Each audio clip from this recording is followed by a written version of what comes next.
J'aimerais vraiment rendre gloire à Dieu de ce qu'il a été fidèle pour moi durant ce mois d'avril. Déjà, depuis le début de cette année, je passais par une phase très difficile de ma vie et en mars, je me suis retrouvée sans emploi. Mon contrat n'a pas été renouvelé. Et donc, pendant ce temps, j'ai pris vraiment ce temps pour me ressourcer, pour me reposer et pour prier le Seigneur pour que sa volonté se fasse dans ma carrière afin qu'il fasse que je puisse trouver l'emploi de ma destinée, en tout cas l'emploi qu'il veut pour moi en cette saison et un emploi qui va me permettre également de terminer mon année, de faire mon mémoire. Et donc pendant possédant le mois d'avril, il y a eu un témoignage d'une sœur qui est passée et elle expliquait qu'elle a entendu le témoignage d'une autre sœur qui disait qu'elle avait trouvé un emploi et elle était dans la même situation et cherchait un emploi pour finir son stage et elle a déclaré que les recruteurs vont l'appeler. Elle a déclaré que là où elle avait déposé des dossiers, les recruteurs vont l'appeler cette semaine. Et c'est ce qui s'est passé effectivement la semaine qui a suivi. Les recruteurs l'ont appelée et finalement c'est même elle qui a fait le choix du boulot qu'elle voulait. Donc moi j'ai vraiment pris ce témoignage. J'ai dit Seigneur, si elle a entendu le témoignage de quelqu'un et elle aussi elle a témoigné, Seigneur, moi aussi fais ça pour moi parce que je me retrouve dans ça et je veux également que tu le fasses pour moi. Donc j'ai vraiment saisi ce témoignage-là par la foi. Et lorsque le pasteur également a déclaré que ce mois d'avril est le mois de la compassion de Dieu, j'ai fondu en larmes, j'ai dit Seigneur merci parce que tu t'es souvenu de moi et merci parce que tu manifestes ta compassion envers moi pendant ce mois d'avril. Et donc le mois continuait, je pense la semaine qui a suivi, il y a une amie, une collègue de classe qui a envoyé dans le groupe une offre d'emploi. Donc une offre d'emploi, elle disait d'envoyer nos CV. Donc je l'ai envoyé mon CV, elle a transmis et directement on m'a appelé pour un entretien. Donc le lendemain, je suis allée en entretien. Et quand la même journée on m'a appelé pour le premier entretien. Il y a une entreprise dans laquelle j'avais postulé depuis novembre qui m'a appelé pour me dire que j'ai un entretien demain, l'après-midi. J'étais un peu sceptique, j'ai dit mais j'ai postulé en novembre. Comment ça, il m'appelle en mars. Donc, et c'est vu que l'entreprise est alliée à l'ambassade de France. Moi, j'ai tout de suite pensé même que c'était une arnaque. Bon, j'ai dit, bon, ça ne sert. Enfin, je ne perds rien à y aller. Donc, j'ai dit, non, ce n'est pas une arnaque. C'est la vérité. Allons-y. Donc, le lendemain, j'avais 2 entretiens le matin et l'après-midi. Donc, je suis allée aux 2 entretiens. Le premier entretien s'est bien passé. Le deuxième, quand j'arrive, ça s'était également bien passé. Au cours de l'entretien, parce que moi j'avais postulé à l'époque en novembre, j'avais postulé pour un autre poste. Et donc, je ne savais pas qu'on m'avait appelé pour un autre poste, différent de celui auquel j'avais postulé. Donc, quand j'arrive, on commence l'entretien, je parle de moi, je mettais en avant les atouts concernant le poste auquel j'avais postulé avant.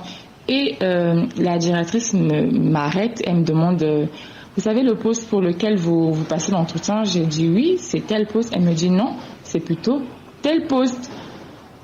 Et là, j'ai failli être déstabilisée, mais j'ai tout de suite repris. J'ai dit ah oui, je peux également le faire, ça tombe bien. J'ai commencé à lister mes expériences passées. J'ai dit justement, j'ai fait un poste similaire et l'entretien a continué comme ça. À la fin de l'entretien, j'avais quand même la paix du cœur, mais je me disais aussi, j'ai foiré l'entretien et tout, mais au fond de moi, quand j'étais à l'aise en tout cas. Donc, le mois a continué et on est arrivé à la fin de la semaine, donc cette semaine, la dernière semaine plutôt du mois. Et il faut dire également que pendant ce mois, j'ai décidé de faire un test d'orientation de carrière avec la sœur Marie-Louise qui m'a beaucoup aidée à savoir ma personnalité, mes compétences et tout, à faire vraiment un bilan pour mieux choisir. Donc on est arrivé à la fin du mois et je n'avais pas encore de nouvelles parce que j'avais postulé également dans d'autres entreprises et tout, je pense dans 5 entreprises, donc j'avais pas encore de nouvelles. Et j'ai fait mon test d'orientation en début de cette semaine et hier, le 27 avril, le jour de l'indépendance, donc la deuxième entreprise dans laquelle j'ai passé l'entretien là, m'a appelé pour me dire que j'étais retenue. Donc, je rends vraiment gloire à Dieu parce que c'est vraiment un poste, c'est un poste qui me correspond. Et également, côté revenu, c'est vraiment, je pense, 4 fois mieux que ce que je gagnais avant ça. Donc, je veux vraiment rendre gloire au Seigneur de ce qu'il a fait pour moi. Et merci au Seigneur qui inspire chaque mois un thème via la bouche de notre pasteur Herman. Que le Seigneur vous bénisse. Et je profite vraiment de ce témoignage pour encourager également une personne qui est dans cette situation, pour lui dire que le Seigneur est fidèle à sa parole. J'aimerais vraiment rendre... Je veux rendre ce témoignage en disant que ce lundi soir vers 19h, j'ai serré mon véhicule un peu devant le supermarché Champion, le temps de payer. Je cherchais du pain à payer, je n'en trouvais pas, donc je me disais je peux en trouver là-bas. Donc le temps de payer le pain, je suis ressorti, je me rends compte que la portière de mon véhicule a été forcée, la clé ne veut plus rentrer dedans, la voiture a été ouverte, ils ont pris mon sac au dos qui était dans le véhicule. Donc d'emblée, j'ai fouillé le véhicule pour vérifier, parce qu'il y a un autre sac qui était dans le véhicule, qui était le sac le plus important, qui contenait des dossiers originaux, des pièces d'identité originales, qui contenaient, bref, le résumé de bien de choses dans ma vie. Ce sac, ils ne l'ont pas touché. Je veux rendre grâce à Dieu pour ce qui a été, pour la manière dont il a veillé sur moi. Alors, le sac qu'ils ont emporté, le sac au dos, aussi, il ne contient pas des objets, aucun objet de valeur. Le soir là, je n'ai pas mis le PC, le laptop dedans. Je n'ai mis aucun objet de valeur dans le sac. Il n'y a que la Bible, il n'y a que le livre, excusez-moi, le livre du pasteur Ivan, neutralisé, le livre public numéro 1, la chair, et puis certains livres, et puis certains petits articles. Donc, je rends grâce à Dieu. Dans le véhicule, il y avait aussi dans le coffre, il y avait passeport, des badges, d'autres cartes dont la perte allait vraiment me mettre à terre et me causer du chaos. Mais gloire à Dieu, ils n'ont pas touché ces pièces, ils n'ont pas touché le sac, le second sac aussi. C'est seulement le gros sac au dos qui a été emporté. Le Seigneur a manifesté sa compassion envers moi. Je continue le témoignage en disant que le matin, dans la matinée, alors que j'étais en train de chercher un truc dans le véhicule, j'avais clairement entendu une voix qui me disait « ton sac, la manière dont tu as mis des choses, des originaux dedans, si ce sac se perd là, tu auras des soucis. » J'avais entendu clairement une voix comme ça le matin, mais je me suis dit oh, bon, comment ce petit sac peut se perdre, surtout que lui, j'ai l'habitude de le mettre dans la pochette qui est derrière le siège chauffeur. Donc, ce soir, effectivement, quand le truc a eu lieu, ils ont emporté le gros sac. Ce sac n'a pas été touché. J'ai dit, le Saint-Esprit m'avait parlé le matin. Il m'avait dit, tu devais déposer le sac. Malgré que je n'ai pas écouté, le Seigneur a été compatissant. Et ce sac n'a pas été emporté. Alors mieux encore, peu de temps après, un numéro m'appelle pour me dire voilà, est-ce que c'est vous, monsieur tel? Je dis oui, qu'un sac a été retrouvé au niveau de Forever, de passer le récupérer. Donc, dans un premier temps, je me suis dit, je dois me méfier. Donc, je ne suis plus retourné avec le véhicule. J'ai pris un Z-Man qui m'a amené. Et effectivement, ils ont jeté le gros sac. J'ai eu à vérifier dans le sac. Ils Ils n'ont pas emporté grand-chose, ils ont juste gardé mon chargeur de téléphone, rien qui soit objet de valeur. Et ils ont laissé les livres, j'avais les livres de Pasteur Yvan, neutraliser l'ennemi public numéro 1, la chair, j'avais la Bible. Tous ces livres sont demeurés dans le sac intact.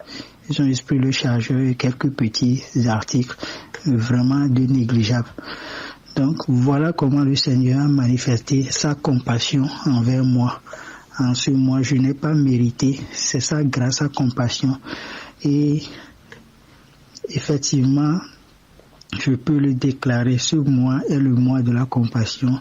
Dieu nous couvre de ses ailes, il menace le dévoreur afin qu'il ne puisse pas nous toucher. Je bénis le nom du Seigneur Jésus-Christ pour la vie du pasteur Herman, pour le prix qu'il est en train de payer. Et je bénis le nom du Seigneur Jésus pour toute la famille ICC. Gloire à Jésus-Christ. Je viens par cette note vocale donner témoignage de ce que, comme le Seigneur l'a annoncé par la bouche de son serviteur, le pasteur Herman Ferra, que ce mois, c'est le mois de la compassion. Le Seigneur nous a dit qu'en ce mois, nous allons voir sa face de compassion. Et moi, je viens témoigner de ce que j'ai véritablement vu, moi et ma maison, la face de cette compassion du Seigneur dans la santé des membres de ma maison. Il y a de cela 2 années en arrière, ma mère a commencé par développer une maladie liée à ses yeux. Je ne saurais donner le nom de cette infirmité parce que c'est une membrane qui quitte l'angle de l'œil et qui marche vers le milieu de l'œil. Et une fois que cette membrane arrive sur le cristallin, la personne deviendra aveugle, la personne ne peut plus voir, sa vision deviendra floue, voire quasiment inexistante. Nous étions partis d'hôpital en hôpital, nous avons fait des analyses, ils nous ont prescrit des médicaments que nous mettons. Quand tu mets le médicament sur les yeux de maman, ça va un peu, mais après que le médicament est fini, les yeux reprennent, le mal reprend, la membrane continue pas à marcher. Au point où le docteur nous avait dit que le médicament arrêtait la membrane de marcher. Donc je me suis dit, bon, maman ne peut pas être sur le médicament éternellement. Ça, c'est du désordre. Donc il va falloir que le Seigneur intervienne. Alors j'ai commencé par prier par rapport à ce sujet. Ça n'allait toujours pas.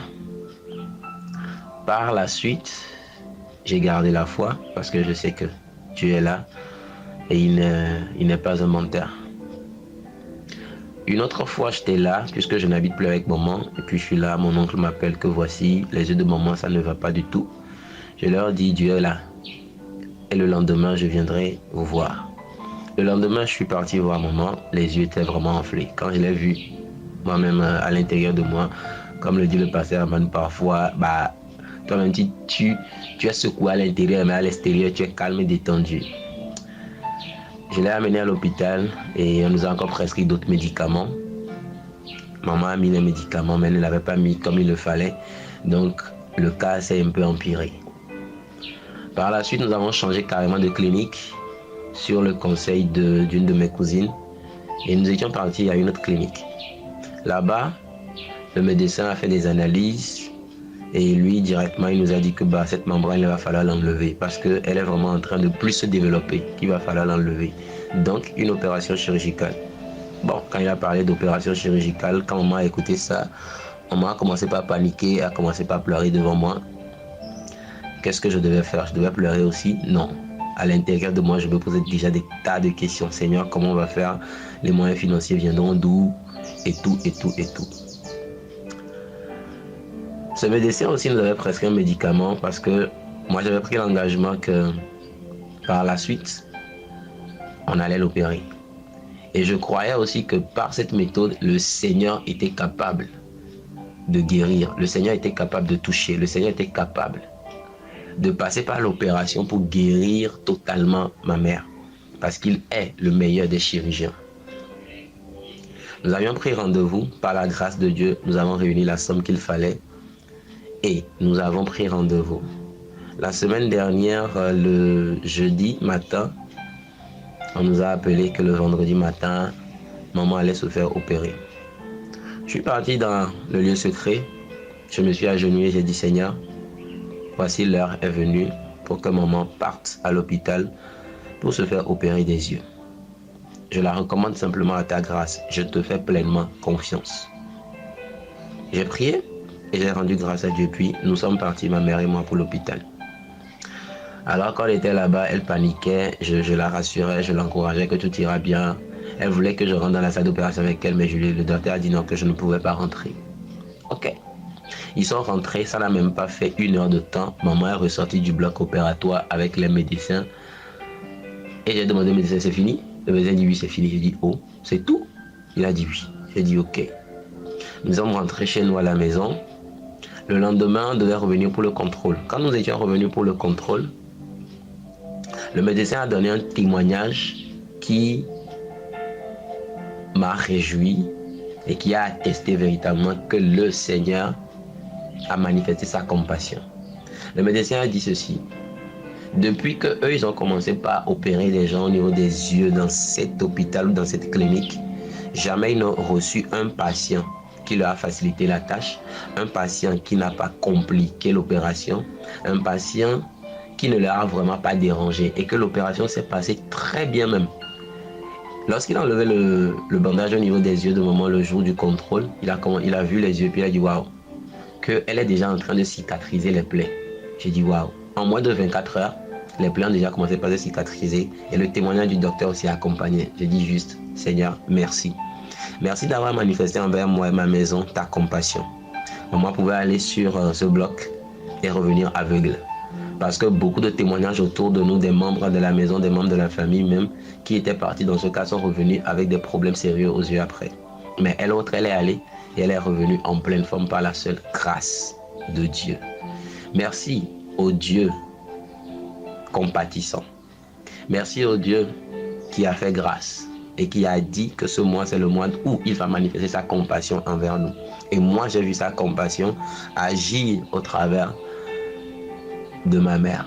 Et ici est l'heure de lui rendre grâce. Ici est l'heure de lui donner toute la gloire qui lui est due, selon qu'il est dit qu'il ne partage sa gloire avec personne. La gloire est à Dieu et nous bénissons Dieu qui a agi au travers de son Fils au nom puissant du Seigneur Jésus-Christ. J'ai ainsi rendu mon témoignage pour édifier quelqu'un. Dieu peut passer aussi au travers de la chirurgie, au travers des opérations pour guérir. Ces chemins ne sont pas nos chemins. Faisons-lui simplement confiance. Que Dieu nous bénisse abondamment. Amen.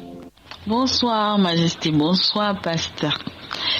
Je voulais vraiment prendre le temps de rendre grâce au Seigneur, de pouvoir partager mon témoignage, parce que je crois véritablement que le Seigneur a fait quelque chose de merveilleux et qu'il ne faut pas que je garde ça pour moi. Je dis c'est vraiment extraordinaire parce que quand je suis arrivée à Lomé, quelques jours après, j'ai commencé à avoir mal au dos et c'était une sciatalgie. En fait, une douleur qui irradiait, qui allait du dos et qui suivait le long du membre. Et puis, à un moment, ça s'est arrêté au niveau du dos et ça s'est localisé seulement au niveau du genou. Ça me faisait mal, j'arrivais pas à monter les escaliers, je n'arrivais pas à descendre les escaliers, je n'arrivais pas à plier le genou.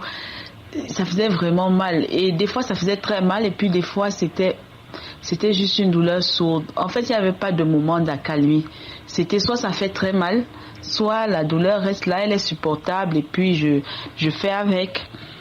Et le temps passait, ça m'incommodait parce que je devais faire beaucoup de marches à l'hôpital, faire des allées et venues, et c'était vraiment pas évident de faire tout ça. Je ne me plaignais pas et j'essayais de ne pas avoir une mine de douleur et tout, mais vraiment je vivais avec. C'était du genre, quand je vais prendre l'escalier, je m'attends déjà, je me prépare, je sais que j'aurai mal et puis je ne pourrais pas bien fléchir le genou. Bref, j'essayais d'adapter.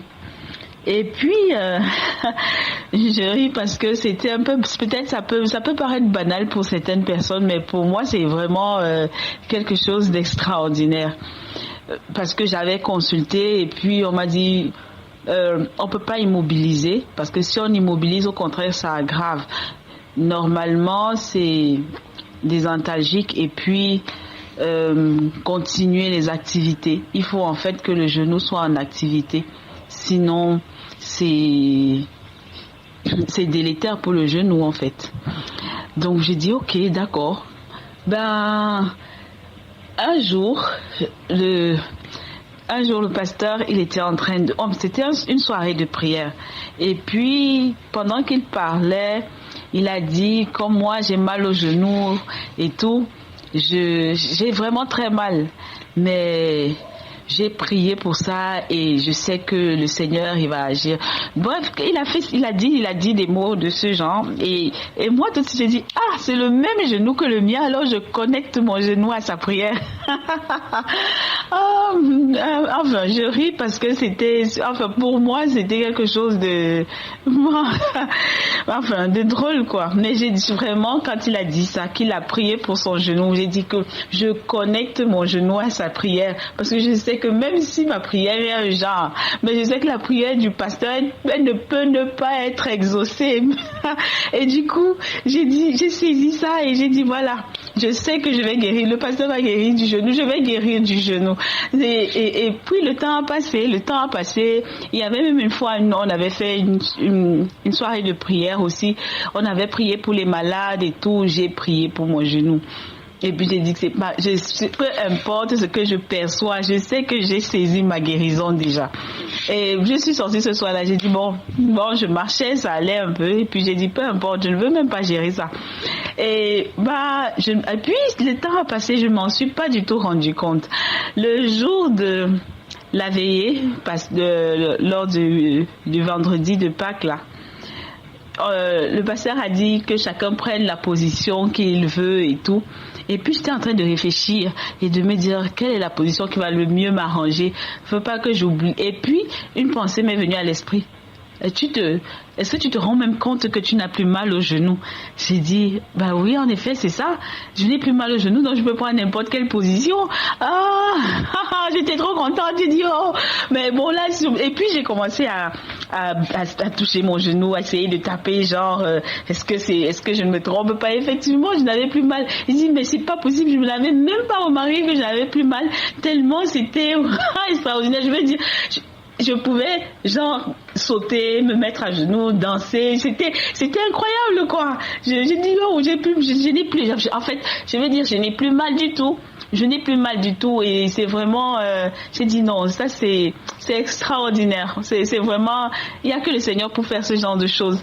Genre, je suis quittée d'une douleur du genou, je craignais de me retrouver avec une arthrose et de devenir chronique et tout.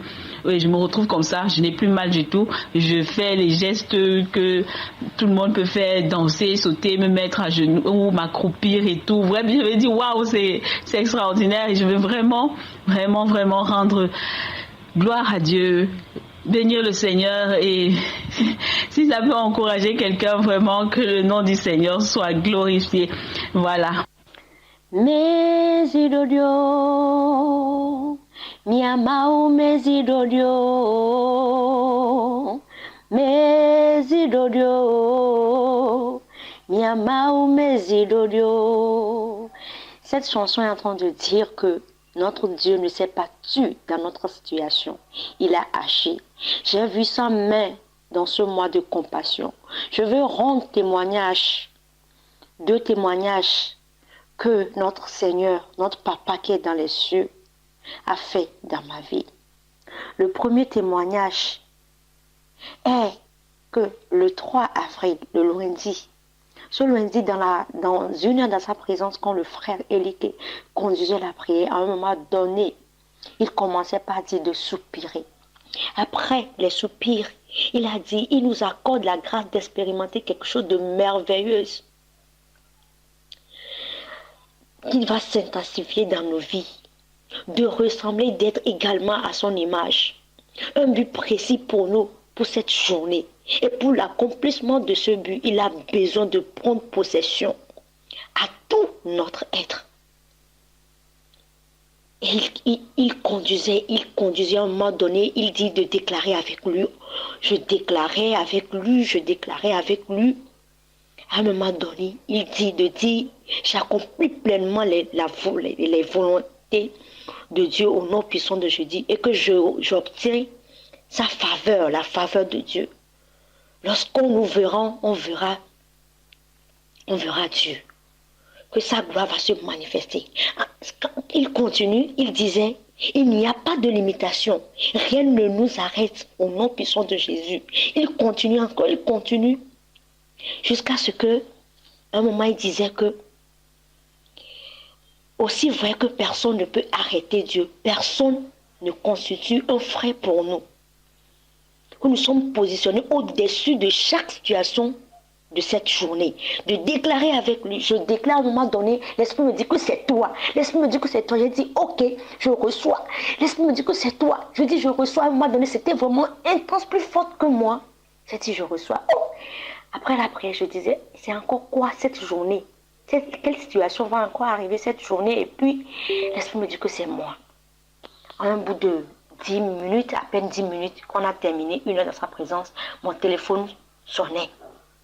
Mon téléphone a sonné, c'est une dame que j'accompagne dans la prière par ses problèmes, ses difficultés, sa situation qui n'est pas vraiment du tout ordinaire, qui n'est pas vraiment du tout naturelle, très très spirituellement.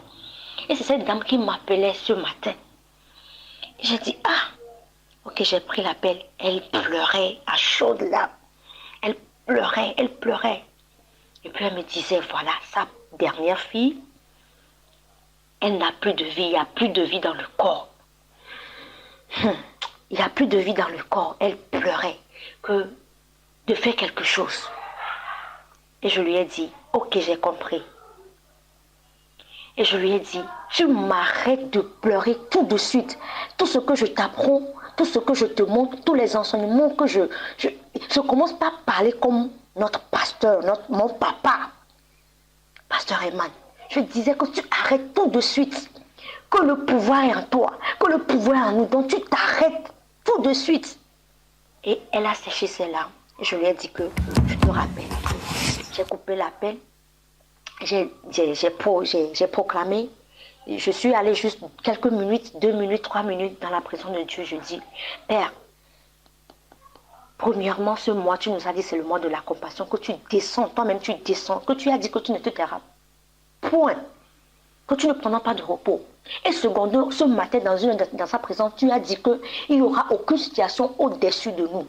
Alors je prends possession dans cette situation et je sais que tel que tu es, tel je suis. Et je l'ai rappelé, je l'ai dit.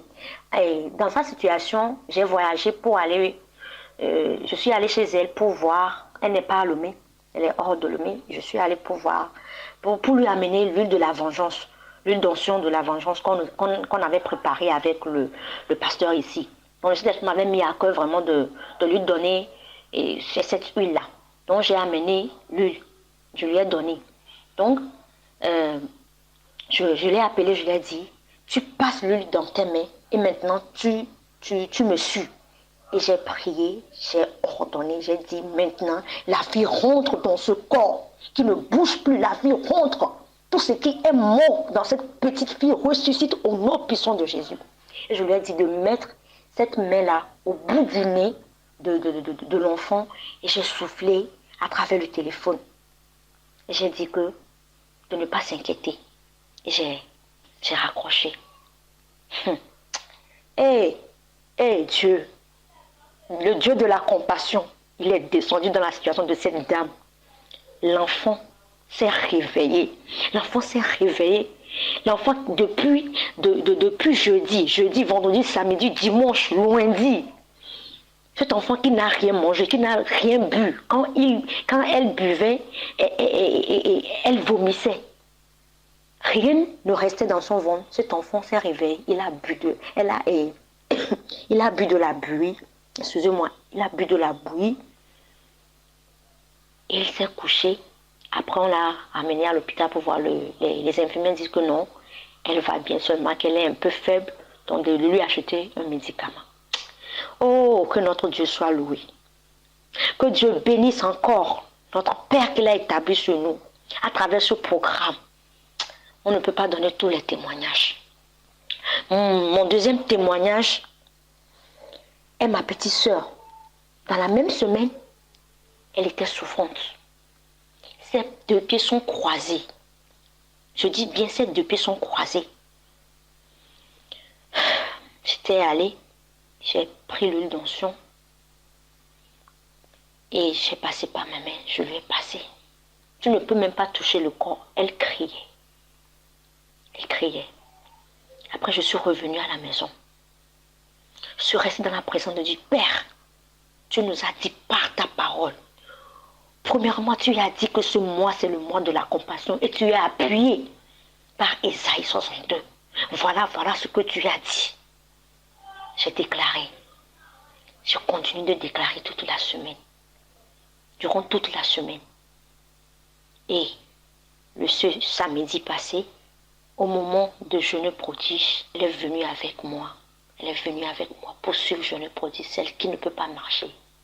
Elle ne peut même pas faire pipi. Elle ne peut pas. Que Dieu soit loué.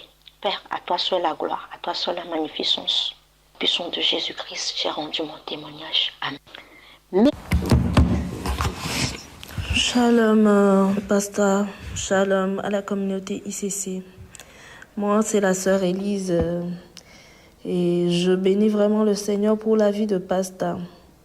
Parce que ces enseignements m'ont vraiment permis de connaître mon identité en Christ. Et merci, pasteur. Donc, j'aimerais témoigner du fait que le Seigneur m'a guéri. J'ai traîné ma maladie de avril 2022 à janvier 2023. Bon, un soir, j'étais rentrée du boulot et j'ai senti une forte présence sur ma poitrine, et comme si on m'étranglait. J'ai assez prié et ça m'a relâchée. J'ai été soulagée. Et après, ce sont mes pieds qui ont commencé par me gratter. Toute cette nuit-là, toute cette soirée, je me suis grattée et je m'en suis sortie avec des hématomes. Je suis partie me faire consulter. On m'a fait savoir que c'est des urticaires. Or, j'ai jamais eu d'allergie dans ma vie. Je mangeais tout. Et le docteur m'a donné des consignes. Quoique je respectais ces consignes-là, rien ne changeait. Il n'y avait pas d'amélioration. Et je priais, j'ai prié, mais je me grattais toujours le corps. C'est-à-dire que gratter le corps, c'était une deuxième vie, une seconde vie pour moi. Et c'était assez douloureux. Et le Seigneur m'a restauré, qu'il allait me guérir. Mais bon, on dit souvent quelque chose, malheur est bon. Cette épreuve m'a rapproché du Seigneur parce que je passais toutes les nuits à prier. Donc, j'allais à l'hôpital et rien ne changeait et j'ai changé d'hôpital. Et quand je faisais les analyses, j'ai fait le scanner, j'ai fait l'échographie, j'ai fait la fibroscopie. Mais bon, les docteurs ne comprenaient rien à mon état. J'ai dépéri, j'ai maigri, ma morphologie a changé.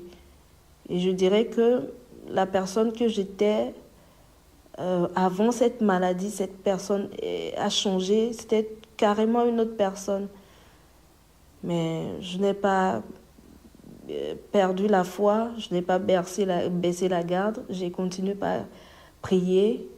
Et bon, je n'attendais rien de personne. Les gens me voyaient, me disaient, mais va voir telle personne, va voir tel guérisseur, va voir tel pasteur. Mais j'étais assez confiante et je me disais que le Seigneur allait me guérir.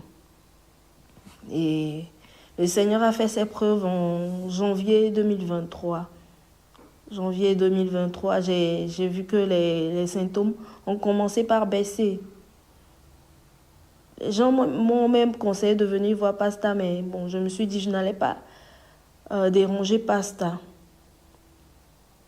Parce que lui-même nous disait que nous n'avons pas besoin de le voir, de venir prier pour lui, pour nos problèmes. Donc j'ai été confiante et ma confiance a payé ses prix.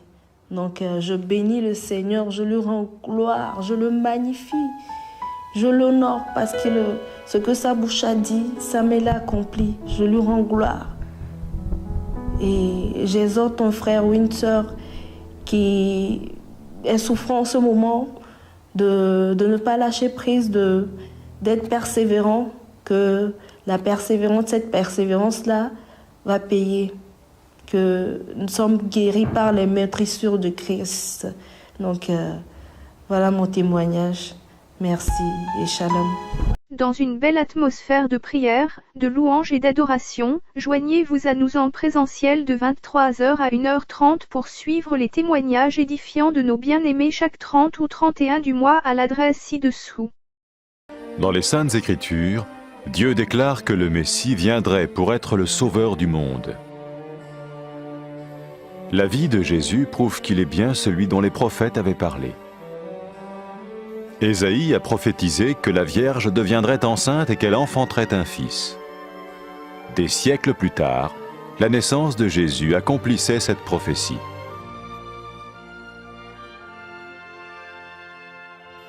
Les Saintes Écritures déclaraient que le saint à naître serait appelé le Fils de Dieu. Cela signifiait que Jésus serait le Fils de Dieu au sens spirituel et non au sens physique. Nous le voyons par sa manière de vivre. Il a guéri des malades, il a pardonné leurs péchés, les a ramenés à Dieu et leur a promis une place dans le royaume éternel de Dieu. Il s'est offert lui-même en sacrifice pour le péché à leur place. Puis il est revenu à la vie, victorieux sur la mort selon le plan de Dieu. Jésus a dit « Personne ne me prend la vie, mais je la donne de ma propre volonté ». La vie de Jésus n'a pas seulement accompli les écrits des prophètes, mais elle a aussi confirmé la vérité de la sainte parole de Dieu.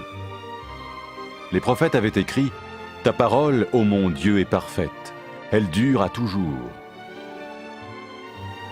Jésus lui-même a dit « Le ciel et la terre disparaîtront, tandis que mes paroles ne disparaîtront jamais ». Jésus est venu pour nous donner la vie dans toute sa plénitude. Et quand l'homme a désobéi à Dieu dans le jardin d'Éden, il a choisi sa propre voie et ses actions l'ont séparé du Créateur.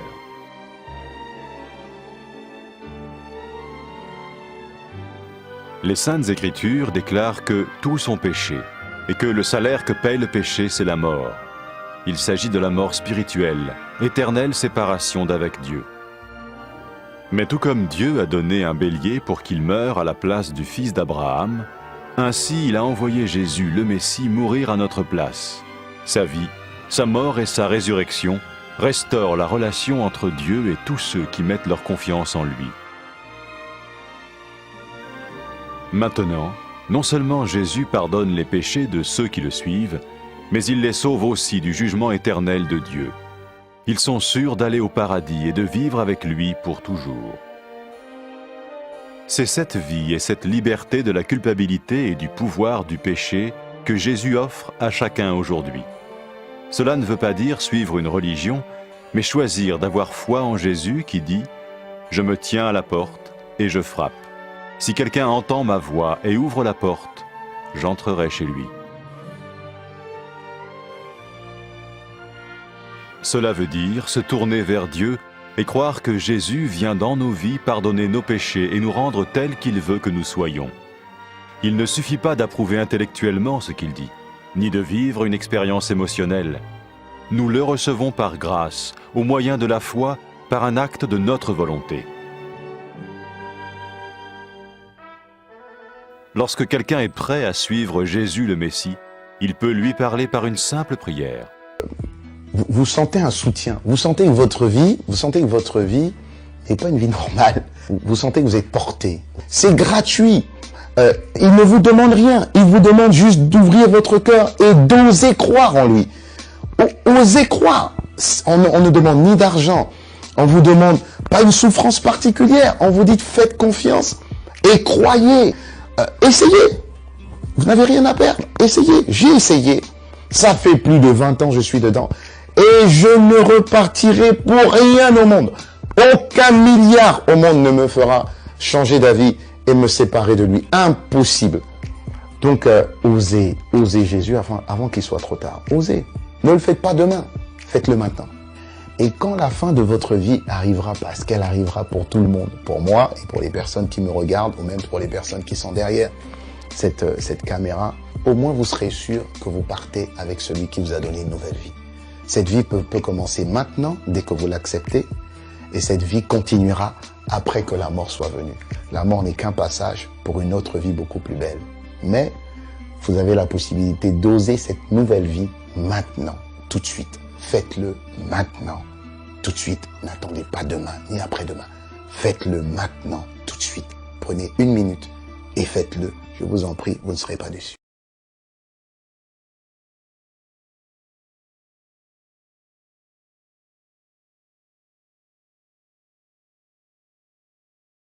Après avoir écouté ce message, si vous avez décidé de donner votre vie au Seigneur Jésus-Christ, faites cette prière avec l'homme de Dieu. Mon Dieu, je viens devant toi, tel que je suis. Je confesse Jésus-Christ comme mon Sauveur et mon Seigneur.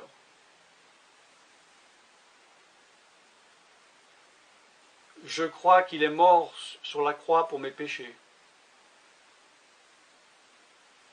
qu'il a porté ma condamnation. Il a porté mes péchés et mes maladies. Que Jésus-Christ est le Roi des rois et le Seigneur des seigneurs. Qu'il est le Fils de Dieu. Qu'il est maintenant ressuscité et assis à la droite du Père. Et il prie maintenant pour moi. Je me suis détourné de mes péchés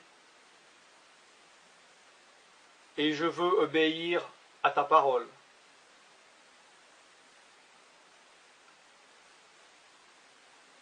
Je viens à toi en te demandant, mon Dieu, de me donner ton Esprit Saint.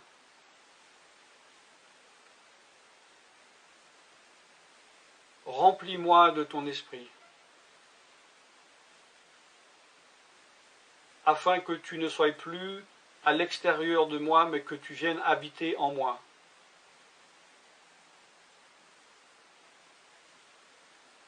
Et que je devienne ton temple. Esprit de Dieu, viens habiter en moi. Purifie-moi, lave-moi, sanctifie-moi, rends-moi pur, transforme-moi à l'image de Dieu. Je te remercie car je crois que tu m'as donné ton esprit, car tu ne mens pas. Et tu as dit dans ta parole que tu donnes à celui qui te demande. Je fais cette prière au nom de Jésus-Christ. Amen.